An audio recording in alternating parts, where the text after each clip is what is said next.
You're a failure, Dad. My son sneered, laughing at my dream to open a cafe after retirement. 3 months later, with my cafe thriving, he begged for a job. Humiliated, broke, desperate. I looked into his eyes, saw his betrayal, and said one word: no. Buford's dream isn't just a cafe. It's a reckoning. Before we continue, please subscribe to the channel and write in the comments what time it is where you are now. And I don't care what you think about my age. Buford's voice cracked as he slammed the folder onto the kitchen table. Coffee sloshed from Michael's mug, spreading a dark stain across the carefully organized business documents. Michael stood frozen halfway through, removing his jacket, briefcase still clutched in his left hand. Dad, what are you talking about? I want to open a cafe. The words tumbled out before Buford could second-guess himself. I know it sounds crazy at my age, but I've been planning this for months. Look at these numbers. Weathered fingers trembled slightly as Buford spread papers across the scratched linoleum table. Profit projections, menu ideas, location scouting notes, everything he'd researched during those sleepless February nights. The folder's edges were worn from constant handling. Michael's briefcase hit the floor with a dull thud. You've completely lost your mind in your old age. This is pure madness, madness. Buford's voice rose an octave. I've been dreaming about this my whole life. I have the money. I have the plan. And I sure have the time. Dad, you're 68 years old. People your age should be playing golf, not starting businesses. Michael picked up a financial projection sheet, scanning it with dismissive eyes. Where did you even get these ridiculous numbers? From real research, real banks, real estate agents. Buford snatched the paper back. I called them all this week. Everything checks out. The kitchen fell silent except for the refrigerator's persistent hum. Michael's face shifted from confusion to something harder, more calculating. He pulled out a chair and sat down heavily. How much money are we talking about here? $150,000 for the loan. I'll put down 30 from my savings. Your savings? Michael's voice dropped to a dangerous whisper. Dad, that money needs to last you the rest of your life. What happens when this fantasy fails and you're broke? Buford felt heat rise in his chest. It won't fail. I've thought about every detail. Come on, let me show you the location. Against every instinct screaming in Michael's head, he found himself following his father to the old Buick. The drive to River Street took 12 minutes through familiar riverside neighborhoods. Neither man spoke as they passed the elementary school where Michael had played Little League, the corner market where Buford still bought his weekly groceries. The abandoned storefront sat between a laundromat and a tax preparation office. Paint peeled from its wooden facade like sunburned skin. Windows reflected nothing but their own uncertain faces staring back. This is it? Buford announced, pulling keys from his pocket. The realtor gave me these for the week. Michael followed his father through the narrow doorway. Inside, dust motes danced in afternoon light, streaming through cracked windows. The space smelled of disuse and broken dreams. Perfect size for 30 tables, Buford said, his voice echoing off bare walls. Kitchen space in the back, storage upstairs. I already talked to contractors about renovations. Michael walked the perimeter, noting water stains on the ceiling. Outlets that probably hadn't been updated since the 1980s. Flooring that would need complete replacement. Each step revealed another expensive problem. Dad, this place is a disaster. You'd spend your entire loan just making it habitable. Every business starts somewhere. Ray Kroc didn't begin with a palace. Ray Kroc wasn't almost 70 when he started. Michael's patience finally snapped. This isn't some romantic movie where the elderly dreamer succeeds against all odds. This is real life where restaurants fail every day, where people lose everything, chasing impossible dreams. Buford's hands clenched into fists.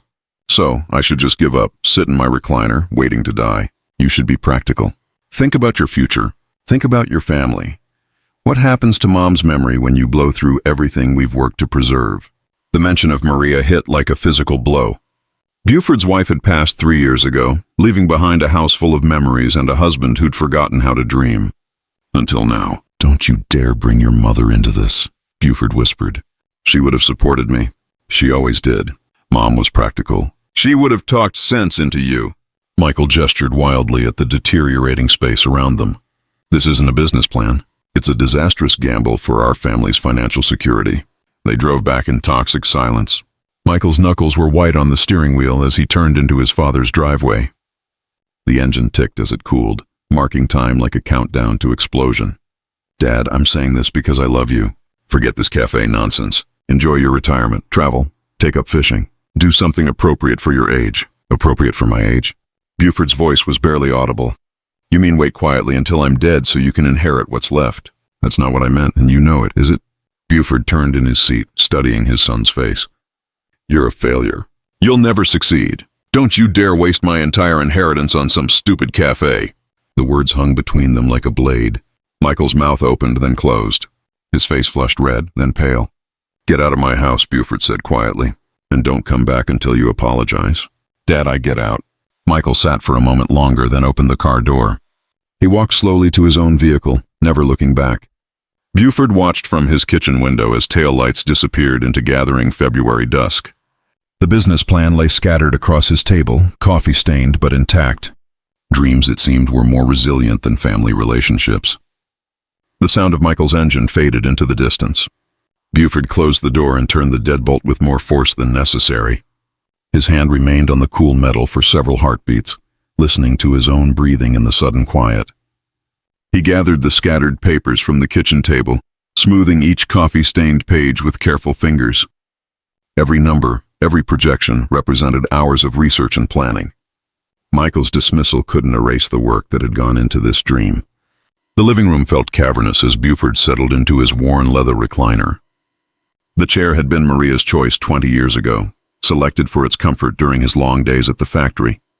Now it cradled him like an old friend while he reached for the photo album stacked on the side table. Faded pictures told stories he'd almost forgotten. There he was at 25, wearing a white apron in the community college culinary program.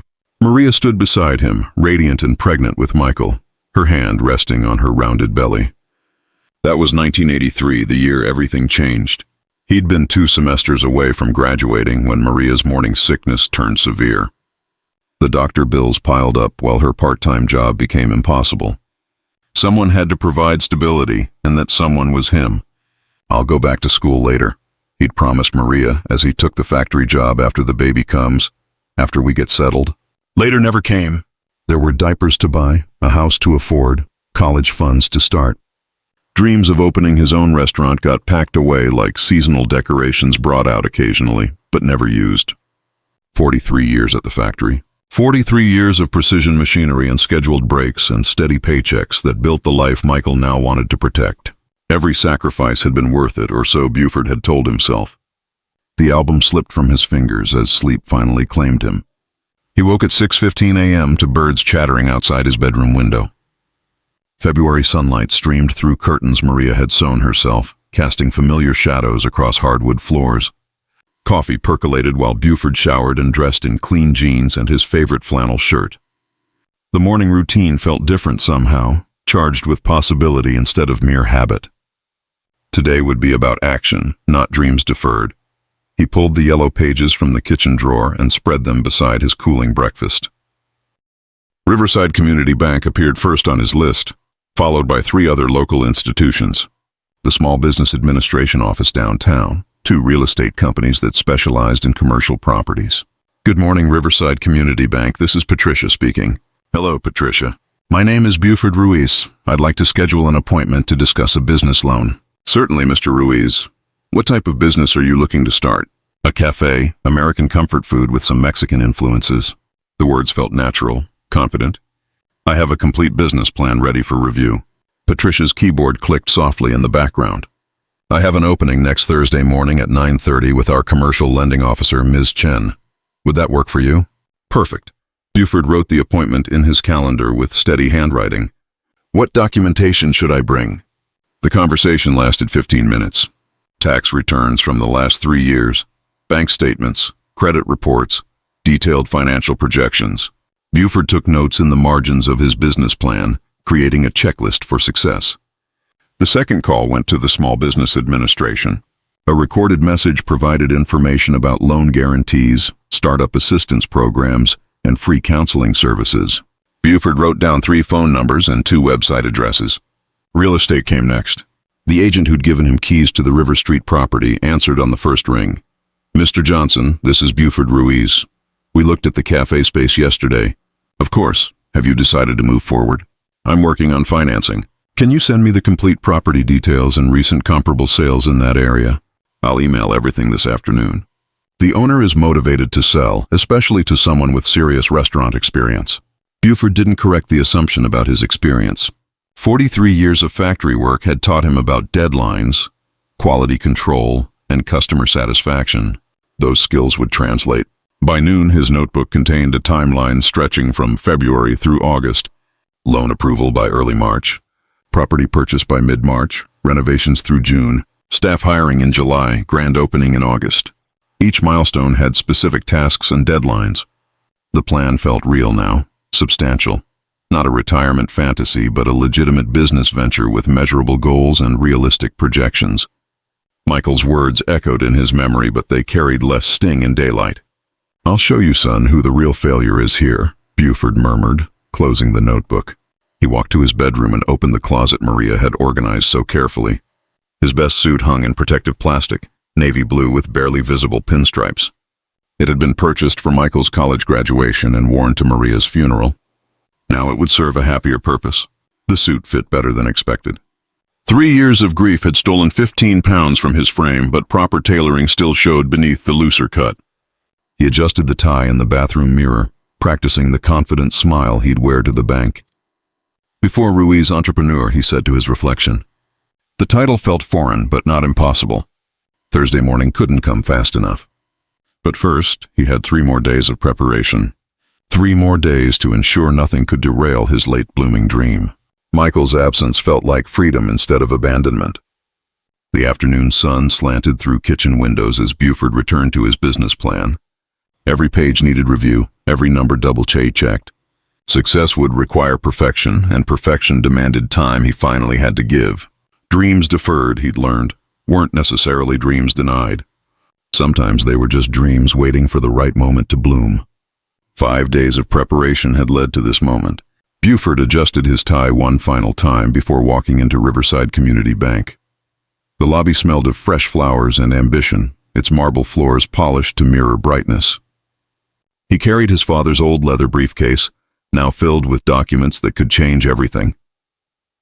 Mr. Ruiz. A woman in her mid-40s approached with an extended hand. "I'm Patricia Chen, Commercial Lending Officer. Thank you for coming in." Ms. Chen's office reflected professional success without ostentation. Diplomas from UC Riverside and certificates from banking associations lined one wall. Her desk held a computer, neat stacks of papers, and a coffee mug declaring "World's Best Mom." "Please have a seat." Ms. Chen gestured toward a comfortable chair across from her desk. "I understand you're interested in starting a cafe." "That's correct." Buford opened his briefcase with steady hands. "I've prepared a comprehensive business plan for your review." The next 30 minutes passed in careful presentation. Buford explained his concept for Buford's dream, a neighborhood cafe serving American comfort food with Mexican influences. He detailed his target market, competitive analysis, and revenue projections with the confidence of someone who'd researched every angle. Ms. Chen listened attentively, taking notes and asking pointed questions about startup costs, operating expenses, and break-even analysis. Her pen scratched across yellow legal paper, recording details that would determine his future. "Your financial projections appear realistic," she said, reviewing his spreadsheets. "What amount are you looking to borrow?" $150,000. I'll contribute $30,000 from personal savings as a down payment. "And what collateral can you offer?" "My house.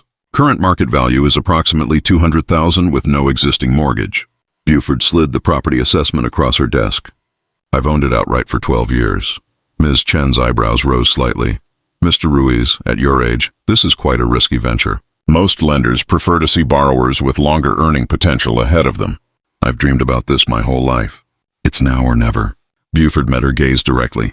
"I have 43 years of work experience, excellent credit, and more motivation than most people half my age."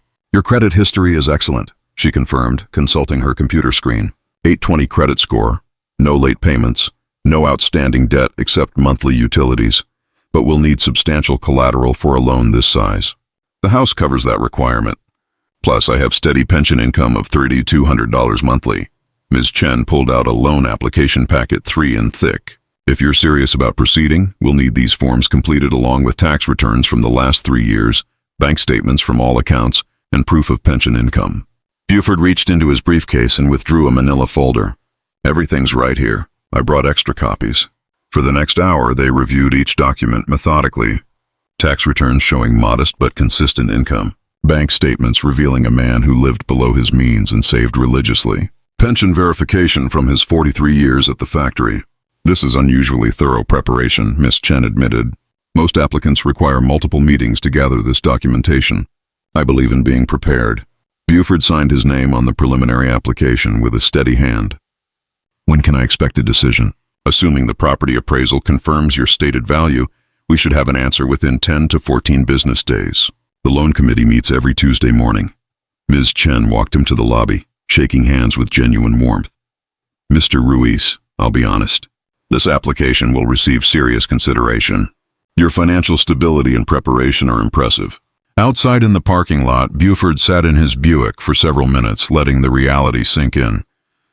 The preliminary approval letter felt substantial in his hands, even though final approval remained weeks away. But Ms. Chen's encouragement had been real, not polite dismissal. He pulled out his cell phone and dialed the real estate agent's number. Mr. Johnson, this is Buford Ruiz. I just left the bank with preliminary loan approval. Can we schedule another viewing of the River Street property this afternoon? Absolutely. How does 3 miles sound? Perfect. And Mr. Johnson, I'm ready to make an offer. Buford started the engine and pulled out of the bank parking lot. In his rearview mirror, he could see Ms. Chen's office window on the second floor. She was probably already entering his information into the system, beginning the process that would transform his dream into reality. The radio played soft jazz as he drove through downtown Riverside toward home. Every building, every street corner looked different now, like a neighborhood where he might soon belong as a business owner instead of just a retiree. At the next red light, he reached for his phone again. Michael's number sat in his contacts list, unchanged since their argument 5 days ago. His finger hovered over the call button. Not yet. First the loan approval, then the property purchase, then the renovations. Michael would see the results before hearing more words. Actions spoke louder than apologies or explanations. The light turned green and Buford drove toward his future with the windows down and hope riding shotgun. Dreams he was learning had their own timeline, and his was just beginning to tick. 8 days had passed since the bank meeting. The loan approval letter felt warm in Buford's pocket as he stood before the weathered storefront that would soon be his. Linda Martinez, the real estate agent, checked her watch and smiled professionally. Right on time, Mr. Ruiz. Shall we make this official? Buford nodded, adjusting his gray suit jacket. This moment had consumed his thoughts for over a week. But standing here now, keys about to change hands, reality felt surreal. This building has real potential, Linda said, unlocking the front door. The previous owner ran an antique shop here for 15 years. Good bones, solid foundation. Sunlight streamed through dirty windows, illuminating dust particles that danced like celebrations in the still air. Buford walked the perimeter again, seeing past the current disrepair to the vision he'd nurtured for months. Electrical was updated in 2018, Linda continued, opening circuit panels to show modern wiring. Plumbing works fine, though you'll want commercial-grade fixtures for restaurant use. The upstairs storage area adds significant value. Buford ran his fingers along the worn counter where cash registers had once rung up sales of forgotten treasures. Soon this space would serve coffee and comfort food to neighbors who'd become his customers. I see opportunity here, not ruins, he said more to himself than to Linda. She spread closing documents across a makeshift table they'd set up near the front window. Purchase agreement, deed transfer, insurance verification, utility connection authorizations. Each signature brought him closer to ownership.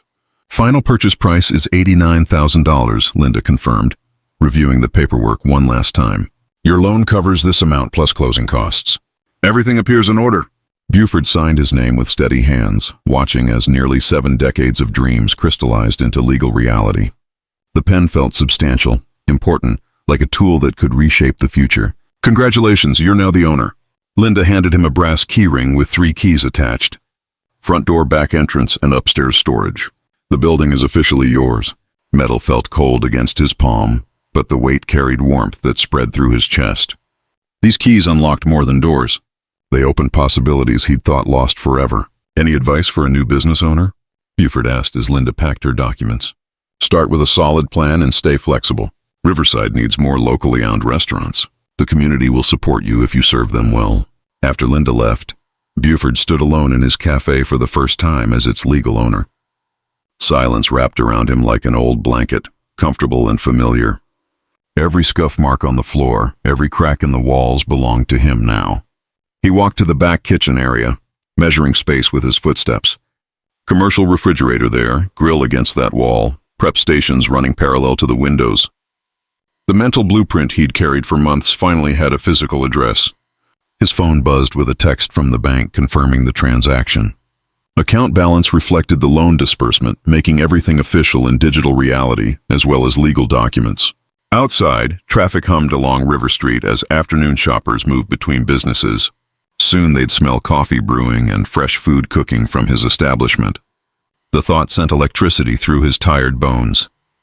Dust mows continued their eternal dance in window light, but now they performed in Buford's space under his ownership within his dream made manifest. Tomorrow would bring contractors, permits, and the 1,000 details required to transform potential into profit. But today, this moment, belonged to quiet satisfaction and the solid feel of keys in his weathered hand. Keys clinked, dreams crystallized. His place. 5 days of solitary work had established a routine. Buford arrived each morning with coffee and cleaning supplies, lost in the rhythm of reclaiming his space. Measuring tape stretched across the floor marked future table arrangements, while dust cloths revealed original wood grain beneath years of neglect. He was kneeling beside the front window, scraping old paint from the frame, when familiar footsteps approached on the sidewalk outside. Buford looked up through street glass to see Michael's silhouette, shoulders rigid with anger, even from a distance. The front door banged open without ceremony. "Dad, you've lost your mind. Cancel this deal." Michael stood in the doorway, wearing his business suit like armor, briefcase clutched in white knuckles. His face carried the same fury from their February argument, but amplified by betrayal and disbelief. "Hello, son." Buford rose slowly, joints protesting after hours on concrete floors. "I wasn't expecting you. I saw the bank statements on your kitchen counter. $89,000. You actually bought this disaster." Cleaning supplies scattered as Michael kicked a bucket across the floor. Soapy water spread in dark patterns across concrete, reflecting overhead lights like broken promises. "This is my choice, son. You won't stop me." "Your choice?" Michael's voice cracked with disbelief. "You've mortgaged your entire future on some fantasy. What happens when this fails? Where will you live when the bank takes the house?" Buford set down his scraper and faced his son directly. 5 days of productive work had strengthened his resolve, not weakened it. Every cleaned surface, every measured space proved the dream's validity. "I'm not failing. Look around. Real progress, real plans. This cafe will succeed." "Success." Michael gestured wildly at peeling paint and broken fixtures. "You're 68 years old trying to compete with established restaurants. You have no experience running the business. I have 43 years of work experience and more determination than most people half my age. Determination doesn't pay rent when customers don't come. Determination doesn't cover insurance when someone gets food poisoning." The harsh words echoed off bare walls, carrying weight that made both men pause. Michael's breathing was rapid, almost panicked, while Buford remained steady despite the verbal assault. "You're scared," Buford said quietly. "Scared I might actually succeed without your permission. I'm scared you'll destroy everything Mom and you built together.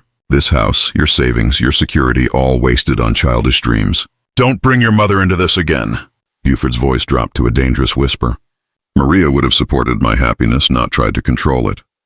Michael pulled out his phone and began dialing. "I'm calling Dr. Rodriguez. Maybe he can talk sense into you about age-appropriate behavior." "Put that phone away. Someone needs to intervene before you ruin everything." Buford crossed the space between them in 3 quick steps, snatching the phone from Michael's hand. His son's eyes widened with surprise at the sudden movement. "This conversation is over. Leave my property." "Your property?" Michael laughed bitterly. "This condemned building that's going to bankrupt you? My property that's going to prove every doubt you've ever had about me wrong." They stared at each other across a gulf that seemed to widen with each exchanged word. Michael straightened his tie and picked up his briefcase with exaggerated dignity. "You'll see what happens to your crazy plan. When this fantasy collapses, don't expect me to bail you out." "I wouldn't dream of asking." Michael walked to the door, then turned back for one final shot. "Mom would be ashamed of what you've become." The words hit like physical blows, but Buford didn't flinch. "Your mother would be proud I finally found the courage to chase my dreams instead of just surviving." Car doors slammed outside. Engine noise faded into afternoon traffic. Buford stood alone again, surrounded by cleaning supplies and the echo of harsh words that couldn't diminish the solid reality of ownership. He picked up the scattered bucket and resumed scraping paint from window frames. Work, he'd learned, was the best antidote to family disappointment. Tomorrow would bring contractors and permits. Success would be his best argument. The next morning, Buford arrived at the cafe before sunrise, Michael's threats echoing in his ears like a challenge he was determined to meet. City Hall opened at 8, and he planned to be first in line for permits that would transform his dream into legal reality. March 6th marked the beginning of controlled chaos. Permit applications spread across his kitchen table at home each evening, while construction dust coated his clothes each day. Progress became measurable in completed forms and cleared inspection checkpoints. Next window, please. The clerk at City Hall had processed dozens of applications this week, but none with Buford's methodical preparation. Every form was completed in careful handwriting, every supporting document organized in labeled folders. Food service license, business operation permit, health department approval. Buford handed over the packet he'd assembled over 3 research-heavy days, fire safety certification, and signage permits.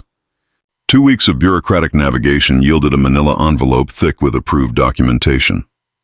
Each stamp and signature brought opening day closer to reality, while proving to skeptics that preparation mattered more than age.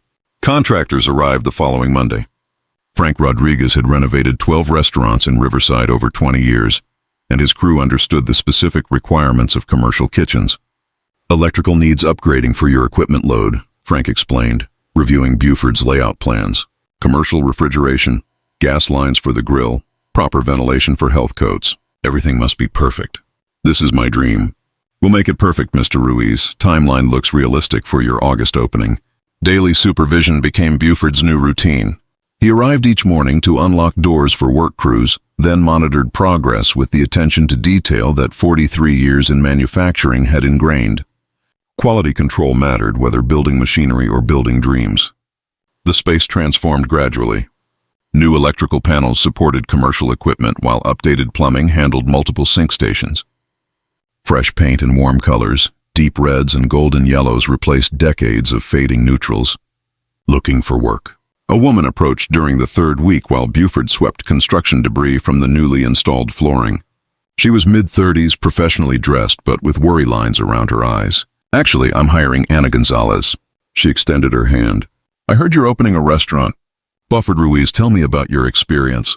Anna's 8 years in food service showed in how she discussed menu timing, customer flow, and inventory management. More importantly, her motivation was crystal clear. I need this job. I have children to support. No pleading, just honest necessity stated with dignity. When can you start training? The following week brought Tommy Brown, 22 and fresh from culinary school, with enthusiasm that reminded Buford of his own youthful ambitions. I've always wanted to work in restaurant business. Tommy's energy filled the space as he described his formal training and eagerness to learn the practical side of food service. By month's end, equipment installation was complete. Commercial refrigerators hummed efficiently, while the 6-burner gas range awaited its first orders. Dining room tables and chairs arrived from a restaurant supply company, transforming the space from construction site to actual cafe. Menu development sessions filled evening hours. Buford's vision of comfort food with Mexican influences took shape through collaboration with Tommy's formal training and Anna's practical experience. Chile verde enchiladas with cornbread, Tommy suggested, reviewing their prototype recipes. Classic meatloaf with cilantro mashed potatoes. Familiar flavors with unexpected touches. Pricing needs to work for families, Anna added pragmatically. Riverside isn't Beverly Hills. People want quality they can afford. Buford stood in the transformed space on March 31st, surrounded by his small team and months of accumulated progress. The opening day schedule on their newly installed whiteboard showed April 15th as the target date. Everything was ready except the customers. Opening day arrived with the same spring sunshine that had blessed every preparation day before it. By 7 a.m., Buford's dream stood ready for its first customers. Fresh flowers bloomed in window boxes while the aroma of Tommy's experimental breakfast pastries drifted through spotless dining rooms. I checked the coffee machine for the 20th time that morning. Every detail had to be perfect. The gleaming counter surfaces, properly aligned salt shakers, menus positioned at precise angles on each table. Anna arrived wearing her new uniform, face bright with professional excitement, despite the underlying worry I recognized in her eyes. "Everything looks incredible, Mr. Ruiz." She tied her apron with practiced efficiency. "First days are always challenging, but we're ready." Tommy emerged from the kitchen carrying a tray of sample breakfast items, his enthusiasm infectious even at this early hour. Steam rose from fresh biscuits and perfectly scrambled eggs, while bacon strips lay in neat rows like soldiers prepared for battle. "Tomorrow will be different, you'll see," he announced, though I hadn't expressed any doubts aloud. His culinary school optimism remained undaunted by the reality of empty tables stretching before us. By 8 Rao, the morning rush I'd anticipated became the morning wait. Anna wiped counters that didn't need cleaning while Tommy rearranged food displays that were already perfect. I stood at the front window watching pedestrians pass without even glancing at our carefully designed signage. "Maybe they don't know we're open yet," Anna suggested, but her voice carried less conviction than her words. 9 cars brought the same traffic patterns. People hurrying to work with their own coffee cups. Students heading to campus with backpacks full of everything except hunger for our food. The cash register remained silent as a tomb. Tommy kept cooking, determined to have fresh options available when customers finally arrived. Pancakes, omelets, hash browns, a full breakfast spread that would feed 30 people. The smell alone should have drawn crowds, but River Street remained indifferent to our efforts. "The lunch crowd will be different," I told myself, checking the wall clock for the 100th time. "Business people need convenient meals. Families want affordable options." Anna nodded supportively, but I caught her glancing toward the empty tip jar with increasing frequency. She had children depending on this job, bills that wouldn't wait for customer discovery of our existence. 11 men arrived with lunch preparations, but no lunch customers. Tommy had prepared enough food for a busy restaurant, but we served exactly 0 meals. The pristine dining room mocked our preparations with its perfect emptiness. Maybe Michael was right after all. The words escaped before I could stop them. "Don't say that," Anna replied firmly. "Every new business takes time to build clientele. Rome wasn't built in a day. But Rome's builders probably had customers," I thought bitterly. They probably didn't invest their life savings in dreams that nobody wanted to share. Sao brought the afternoon shift, or would have if we needed one. Instead, we 3 stood in our beautiful empty cafe like actors performing for an audience that never bought tickets. The coffee grew cold in its cars while lunch specials dried under heat lamps. "Should we close early?" Tommy asked quietly, his morning enthusiasm finally dimmed by reality. "No." The word came out harsher than intended. "We stay open until 6 as planned." Professional businesses maintain consistent hours, but professionalism felt hollow when profit was non-existent, and purpose seemed misguided. Every dollar spent on ingredients, every hour of preparation time, every dream invested in this venture appeared wasted on a community that had no interest in Buford's dream. 6 o'clock arrived like a death sentence. I locked the front door while Anna and Tommy cleaned equipment that had barely been used. The day's receipts totaled exactly $0. "Same time tomorrow?" Anna asked, though uncertainty colored her professional demeanor. "Same time tomorrow?" I confirmed, hoping my voice carried more confidence than I felt. Standing outside my cafe, looking back through windows at empty tables and unused chairs, I wondered if Michael's harsh predictions were about to prove prophetic. Perhaps dreams deferred really were dreams denied. The keys felt heavier in my hand than they had on purchase day. The next morning arrived with the same sunshine, but Buford's enthusiasm had dimmed to dutiful determination. I unlocked the cafe doors with less fanfare and more resignation than yesterday's grand opening ceremony. Anna arrived precisely on time, despite yesterday's discouraging results. Her loyalty meant everything, especially when my own confidence was shaken. Tommy bounded through the back entrance with renewed energy, convinced that yesterday was merely unfortunate timing. "Second-day jitters," he announced cheerfully. "Happens to everyone." I wanted to share his optimism, but empty cash registers spoke louder than positive thinking. We prepared for another day of beautiful food serving no one. Another day of proving Michael's warnings correct. At 8:15, our first customer appeared. Finally opened. "We've been waiting." An elderly gentleman pushed through our front door, followed by his wife, who moved with careful steps but genuine excitement. "Good morning," I managed, surprised by how rusty my customer service voice sounded after yesterday's silence. Coffee for two, please, and whatever smells so delicious back there. The woman settled into a corner booth while her husband approached the counter with obvious pleasure. Tommy appeared from the kitchen carrying plates of fresh breakfast items, his morning preparations finally finding their intended purpose. Anna poured coffee with steady hands, professional demeanor restored by actual customers to serve. Before I could process this development, more people entered.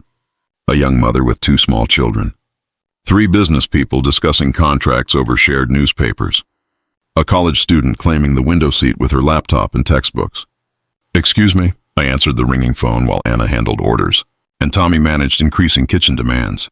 "Buford's Dream, how can I help you?" "Oh, I'm so sorry. I mixed up the dates in the advertising." Sarah Johnson, our marketing coordinator, sounded mortified.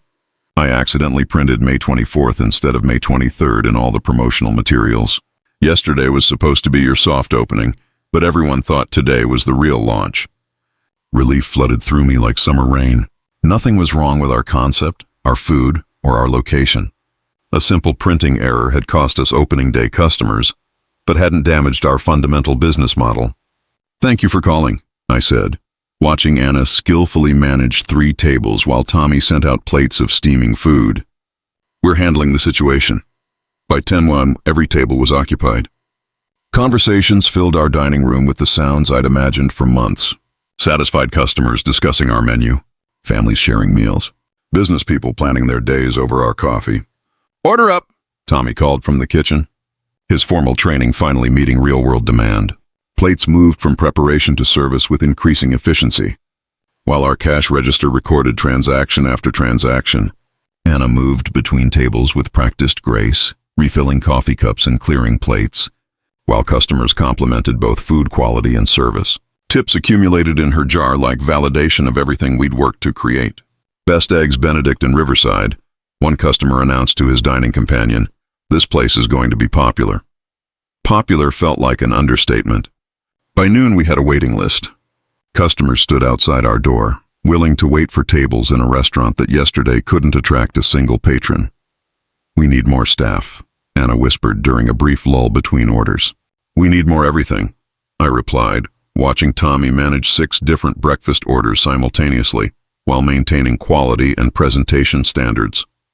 The lunch rush merged with extended breakfast service until afternoon brought steady streams of new customers. Students discovered our student-friendly prices while retirees appreciated our comfortable atmosphere and generous portions. At closing time, I counted receipts with hands that trembled from exhaustion rather than anxiety. Our first real day had generated enough revenue to cover operating costs plus a modest profit.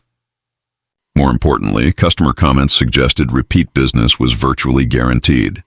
"Same time tomorrow." Anna sat, but this time her question carried excitement rather than uncertainty. "Same time tomorrow," I confirmed, meaning every word.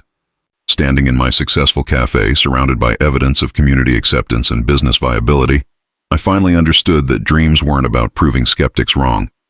They were about creating something valuable that people actually wanted.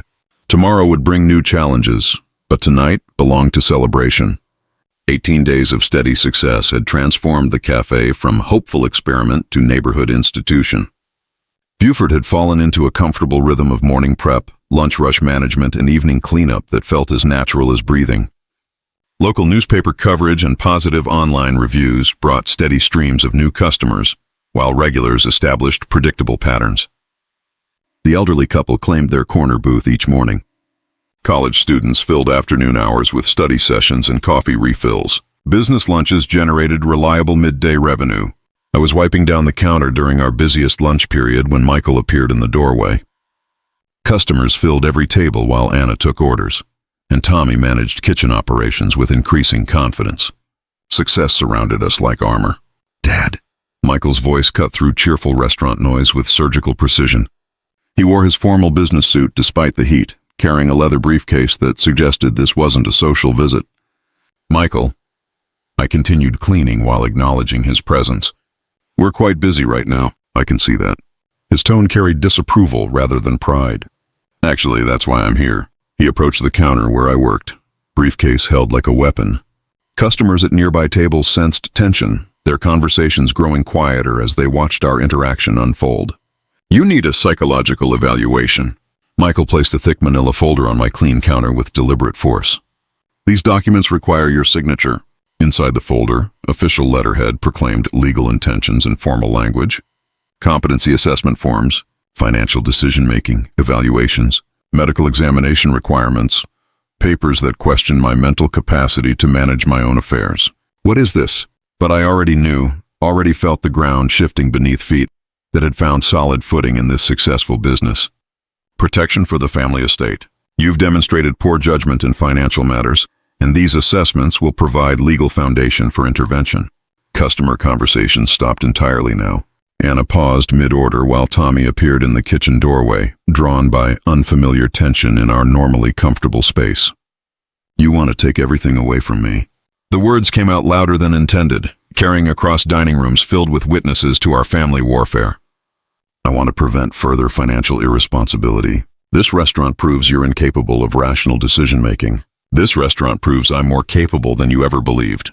Michael gestured dismissively at customers and staff at evidence of success that contradicted every prediction he'd made about inevitable failure.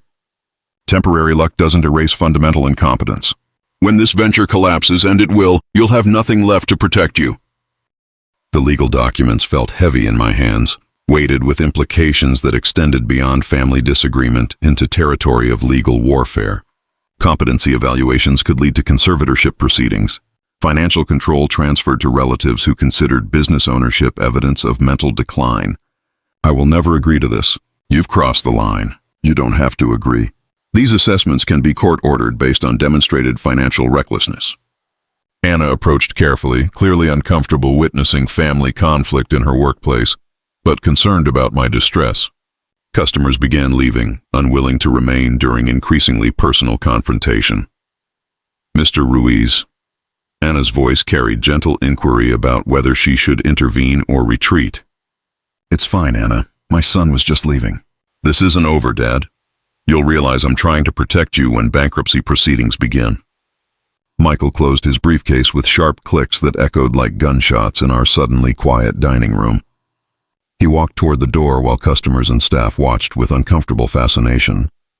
Your mother would be ashamed of what you've become, I called after him, using words designed to wound.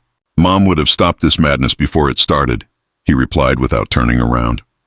The door closed behind him with finality that felt like declaration of war. Legal documents spread across my counter while customers resumed conversations in subdued tones. Anna began cleaning abandoned tables while Tommy retreated to kitchen safety. Standing behind my successful restaurant's counter, surrounded by proof of business competence and community value, I felt the weight of legal threats that could destroy everything I'd built. Success apparently made me a more dangerous target than failure ever had. Documents slapped down. Customers stared. Dreams threatened. The legal papers Michael left behind became kindling for Buford's determination. Within days of the confrontation, 3 new investors approached him about expansion opportunities they'd heard discussed at Chamber of Commerce meetings. Downtown Riverside offered prime real estate that had intimidated me 6 months earlier. Now armed with proven success and solid financial projections, I negotiated a lease on a corner location with triple the foot traffic of River Street. The space costs more, but corporate lunch crowds would justify premium pricing. How did you achieve such remarkable success? Jennifer Walsh from the Riverside Business Journal leaned forward with her recorder, genuinely interested in my unexpected story. The secret lies in dreams paired with determination, I replied, surprised by how natural these interviews had become. Age doesn't diminish vision, it refines it. Anna had earned promotion to assistant manager, coordinating between both locations, while Tommy developed our catering menu for local offices. 6 new employees brought energy and skills that transformed our operation from family restaurant to legitimate business empire. The downtown opening attracted city council members, local celebrities, and business leaders who 6 months earlier wouldn't have known my name. Ribbon-cutting ceremonies felt surreal for someone who'd once been dismissed as an incompetent dreamer. You've inspired all of us to believe in possibilities, Anna said during our staff meeting, reviewing financial reports that showed monthly revenue growth of 40%. Seeing you succeed gives everyone hope. Media attention brought recognition beyond Riverside. Senior Entrepreneur of the Year, nominations, speaking invitations at local colleges, requests to mentor other aspiring business owners over 60. My story became proof that retirement could mean beginning rather than ending. The original location maintained its neighborhood charm, while downtown catered to professional crowds seeking quality meals during busy workdays. Different menus, different atmospheres, but consistent standards that built reputation across diverse customer bases. Financial projections showed loan repayment ahead of schedule, with profits supporting expansion into catering services that local businesses eagerly embraced. Success bred confidence that bred further success in cycles I'd never imagined possible. Standing before microphones at the Riverside Chamber Luncheon, accepting recognition for business achievement, I reflected on the journey from Michael's dismissive laughter to community celebration. Vindication tasted sweeter than any menu item we'd ever served. This is just the beginning, I told the applauding audience. Dreams don't have expiration dates, they have activation dates. The evening news featured our story as inspiration for senior citizens considering late-life career changes. Phone calls came from retirees across California seeking advice about pursuing postponed ambitions. August arrived with summer heat and unprecedented success. Both locations operated at capacity while catering requests exceeded our ability to fulfill them. Staff meetings focused on sustainable growth rather than survival concerns. Reviewing financial reports in my original Café office, I noticed familiar movement in the corner booth. Michael sat hunched over a single coffee cup, wearing clothes that looked cheaper than his usual business attire. He stared at his hands instead of the documents that had once made him so angry. How long had he been watching? The familiar silhouette in the corner booth made Buford's pen freeze mid-calculation. Michael sat hunched over a single coffee cup, staring at his hands instead of the financial documents that had once made him so angry. I set down my pen and studied my son's appearance. Gone was the expensive business suit, replaced by casual clothes that suggested financial constraints. His shoulders curved inward with defeat, while fingers traced nervous patterns on the worn table surface. Michael. I didn't move from my desk, letting him choose whether to approach or flee. Dad. He looked up briefly, then returned attention to his coffee. Busy as always, I see. Business requires attention. I gestured at spreadsheets showing revenue from both locations. Success doesn't maintain itself. No, I suppose it doesn't. His voice carried none of the aggressive confidence from our last encounter. Congratulations on the expansion. Downtown location looks impressive. You've been watching. Hard to miss the media coverage. Local senior builds restaurant empire. Quite the headline. We sat in uncomfortable silence while afternoon light shifted through windows he'd once threatened to take away through legal manipulation. The irony wasn't lost on either of us. I was fired for trying to have you declared incompetent. The words emerged without preamble, as if he'd been rehearsing them. Corporate investigation found I'd violated policy by using company resources for personal legal matters. I nodded without surprise. Actions have consequences. 6 weeks without income, behind on mortgage payments, kids' school expenses piling up. Sarah had to find work after years of staying home. Each admission seemed to cost him physical effort. Difficult situation. I kept my voice neutral, offering neither sympathy nor judgment. I lost everything because of my stupidity. Michael finally met my eyes directly. Everything I tried to protect from your reckless dreams disappeared because I couldn't accept your right to pursue them. The afternoon lull between lunch and dinner rushes left us essentially alone. Anna worked quietly at the front counter while Tommy prepared for evening service, both pretending not to hear our conversation. You inflicted the greatest damage on yourself, I said quietly. I merely proved you wrong about my capabilities. More than proved. You built something remarkable. He gestured at the bustling success surrounding us, something I tried to destroy out of fear and control. Fear makes people act against their own interests. Fear and arrogance.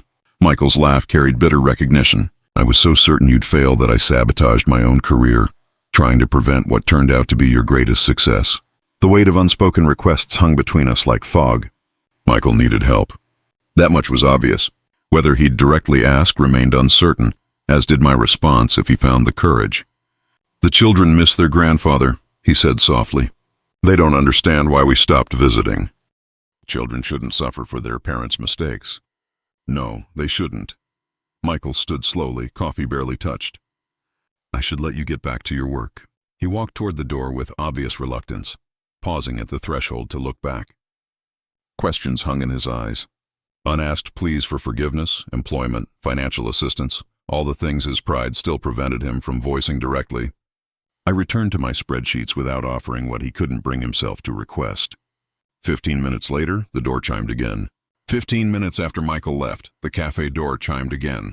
Buford didn't need to look up from his papers to know his son had returned to finish the conversation they'd both been avoiding. Dad. Michael's voice carried resigned determination. Could we talk properly? I closed my financial reports and gestured toward the chair across from my desk. This time he sat down instead of hovering near exits like a guilty teenager. I need to ask you something directly. Michael's hands trembled slightly as he spoke. I know I have no right after everything I've done, but you need help. Yes. The admission seemed to deflate him further. Please give me any job, even washing dishes, minimum wage, night shifts, whatever you can offer. I'm desperate. I studied his face, seeing genuine humility for the first time in our adult relationship. The arrogant business executive had been replaced by a desperate father facing consequences of his own actions. You want to work here in the restaurant you called my suicide mission? I want to work anywhere you'll have me. I understand food service from watching your success. I'm willing to learn any position that doesn't require public interaction. Why should I trust you? I leaned back in my chair, enjoying the reversal of power dynamics.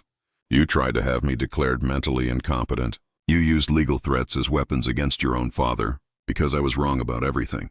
Michael's voice cracked with emotion. Wrong about your abilities. Wrong about the business. Wrong about what family should mean. Being wrong doesn't erase damage done. No, it doesn't. He stared at his hands again. But I'm hoping mercy might. The afternoon shadows lengthened while I considered his request. Around us, the cafe hummed with quiet efficiency. Clean dishes stacked properly. Fresh coffee brewing. Tomorrow's prep work beginning. All evidence of competence he'd once questioned. I cannot forget all the damage you caused me. My voice remained steady, final. The legal threats, the public humiliation, the attempts to steal my independence and dignity. Dad, please. You called me a failure who would never succeed. You threatened everything I'd worked to build. I stood, walking to the window, overlooking the success he'd tried to prevent. Now you know what it means to be called a failure.